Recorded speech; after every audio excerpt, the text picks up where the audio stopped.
Hey guys, Tim's on. Hey Tim, yeah, right here. The ESA and NASA can't seem to convincingly fake space. All the billions stolen from the American and European people cannot seem to produce anything that seems realistic. Are you just test piloting systems and have yet to find a way that is foolproof that would convince the American and European people that you're actually in space? Everything we do up here, it's cutting edge technology. We're developing new systems, we're using new materials, we're coming up with new techniques. And in order to improve and to move forward, it's good to have that kind of test pilot mentality. Tim, watching some of your clips though on the ISS, you seem to be pretty horrible at deceiving people. Are you doing anything to correct that situation? Practice makes perfect. Give me another week.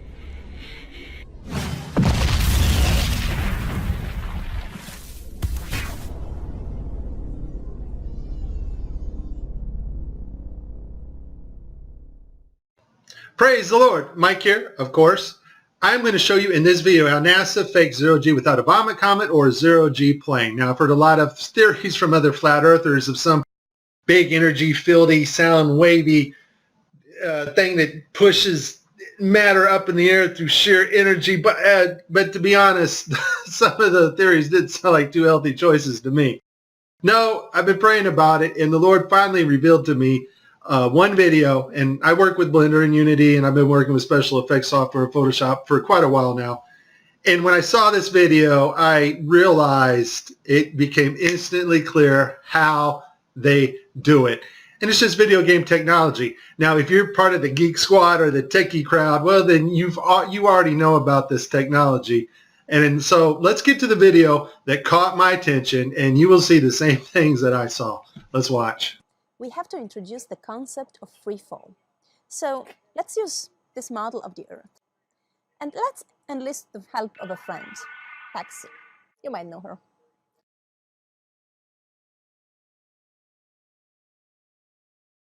So what is significant about this video is, number one, it was live to school children. Number two, we have this stuffed animal that is transitioning in on another video channel. And the actor is able to reach up and grab this doll in real 3D space and manipulate this doll with their hands. And so the only way you're going to pull that off is with one technology. And that technology is virtual reality. More importantly, though, something called augmented virtual reality. Now, before 2012, NASA used masking techniques much like we do in Photoshop and After Effects. But now we're able to simulate water and objects live in real 3D space. So we're able to take models of things that are photorealistic and rotate and move them while we are going live. Before, we used to have to render these effects frame by frame by frame, and it took extremely long amounts of time. In this video here I made last year, I'm using Sony Vegas, and I was just playing around with the masking capabilities of Sony Vegas. I don't even know why I saved this video, but here I'm standing in the kitchen and I'm just lifting up this trash can to make it kind of look like it's floating. And I didn't do a lot of work on this. It was just something I wanted to see real quick. But that is a masking effect to get another effect. We now have the technology to simulate water, materials, fabrics live in real 3D space with virtual reality, but better yet, augmented virtual reality. And all augmented virtual reality is taking the objects in 3D space from a virtual reality world and putting them in our world on another screen, which we can see, manipulate, and touch with virtual reality contacts or glasses. In this next segment, I'm going to show you how NASA grabs objects in 3D space, rotates them around, manipulates them. They can do this with water, with cloth, anything. And the cool thing about it is we can take what they're doing, what they're seeing with their contact virtual reality augmented lenses, and put that on a separate video layer live. Yes, live, and do it all in real time. So I'm going to show you what it looks like to them as they're grabbing objects and manipulating them. And then I'm going to show you Microsoft's HoloSense video, their demonstration at E3 a couple years ago, of bringing a virtual reality into our world, and it is simply amazing. Let's watch. Specifically, how HoloLens can turn every room of your house into a personalized video game level. But today, we want to take mixed reality one step further. So we've got something new to show you. Holograms you can hold.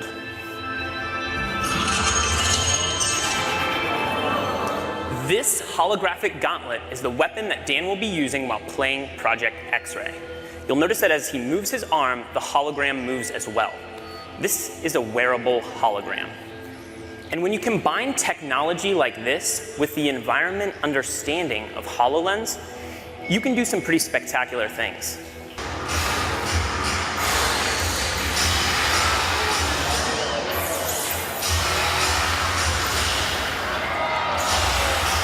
Dan can even use his shield to defend himself.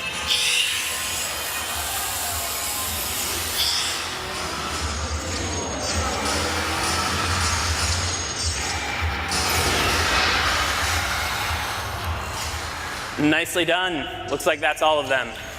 In 2012, NASA got tired of faking weightlessness by using the zero-G plane, better known as the Vomit Comet. So in 2012, they started soliciting companies that specialize in real-time augmented virtual reality so that they can fake weightlessness and floating objects in the air in real time. Simply the cost of the plane and the safety concerns and the fact that they weren't very good at it. They didn't go to Hollywood, which most of Hollywood's effects are post-processing. That's after the video is made. They needed something they can do in real time and make it look realistic. And so I'll put this link in the description. They found a company called Telemetrics. Thank you, Debbie Durant, for bringing this to my attention.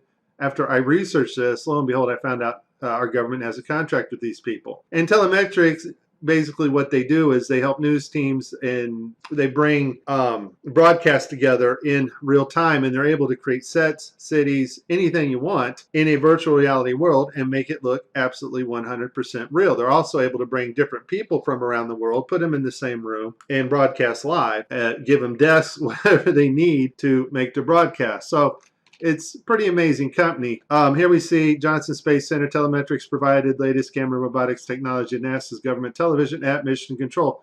Why do you need to fake virtual reality sets at Mission Control and Johnson Space Center? I think we know the answer to that when we saw Tim Peake on the gridded blue screen. So this next segment, I'm going to show you what it looks like when virtual reality being broadcast live doesn't work out so well because the system's not perfect. And then at the very end, I'm going to show you the mother of all screw-ups when they actually have a channel shut off that should be on. Because once again, these astronauts are looking in 3D space. They are grabbing objects because they're wearing augmented contact lenses. And if that object's not there broadcast to the viewers live, then it's going to look pretty ridiculous. So let's see some of NASA's screw-ups. I'll cover them as they happen, and then we'll move on to the final.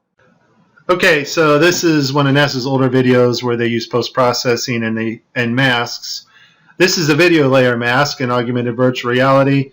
We're going to see him lose his finger here. The watch glitches out. So I guess virtual reality accidents can cause loss of fingers. In this next video, we have Caddy. Now I want you to pay attention to her neck and the way her neckline goes in her shirt. It's cut off. And the necklace. Apparently they wanted to show how cool this necklace looked. Unfortunately, it's not perfect. The necklace goes in and out of her shirt unnaturally, and her neck glitches in several places. I literally spent hours going after probably 30 or 40 videos, probably had approximately 45 minutes straight of NASA messing up the virtual reality setup.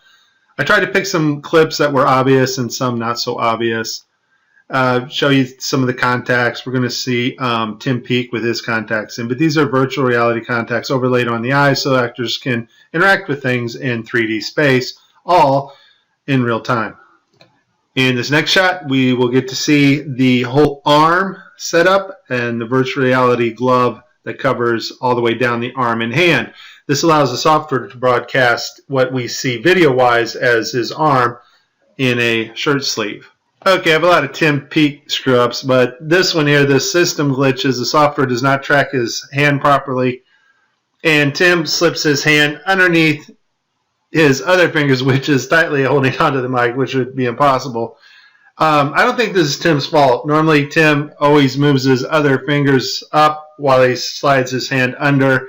I just think the system didn't respond to his movements here. This picture here is actually Tim's fault. His hand breaches the 3D mic floating in front of him. In this next clip, we're going to see Tim's arms glitch out as he's manipulating a 3D bubble. Now, this bubble can be done in real time now. We have the technology to do that, which I showed you at the beginning of this. And this bubble is environmentally lit, or HDRI lit, by its environment, which means the bubble can take up its reflections and refractions as it moves around in 3D space in Tim's augmented reality. Once again, augmented VR just means bringing the 3D objects into our world on a separate monitor. In this last clip, we're going to see NASA royally screw up. It's a live broadcast, and one of their video channels is off, not working. That's the channel that is supposed to show us, the public, what the astronauts are seeing in virtual reality. Also, the channel shut off is the masking for the guy on the wires in the background. You can't make this stuff up. Just watch. We all know NASA uses wires, and sometimes we'll catch them like this here. The guy pulled on his wire. However, some days when you're filming live, things just don't work out, and it becomes so blatantly obvious, it's ridiculous. So, in this clip, they're talking, live feed, and what you know, we have a astronaut go by us in the background, obviously trying to give it a more realistic, spacey, station busy effect. The only problem is the camera that was supposed to mask this harness out, or the video feed, is not working. And so we see the guy come flying along in a harness on his wires. Pretty amazing. But that's not all that goes wrong here.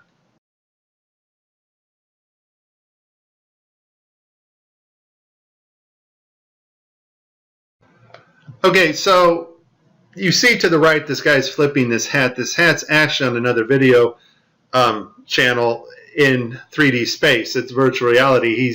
They're wearing augmented contact lenses so that they can interact with these 3D objects. Now, in this scene, the guy on the left in the green shirt, he thinks he sees an object in 3D space that's being broadcast to him.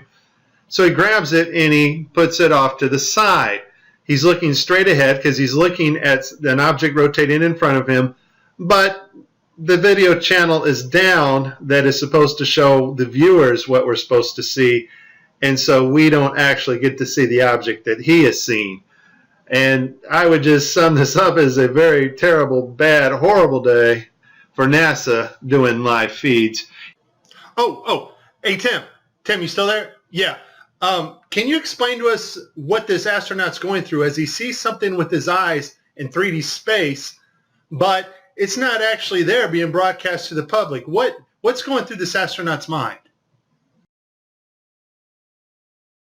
This system is sending signals to the brain that doesn't really match your eyes, and so your brain's trying to work out the two differences. Here's the thing. As much fun as this was, there is a time coming when you and I will not be able to tell the difference, and space has not changed. Technology to fake space has gotten better. Just because Adobe gets a massive update to Photoshop or After Effects, or there's a massive update at telemetrics and the virtual reality, augmented virtual reality programming, that does not advance us magically 20 years in space. Space has not changed. It's flat. It's above us. It's dimensional, and we cannot orbit Earth. You have been warned. This is very serious stuff, and if you do not get it now, you won't get it later, because later you won't know the difference. This is Mike. God bless everybody. Please like and please subscribe.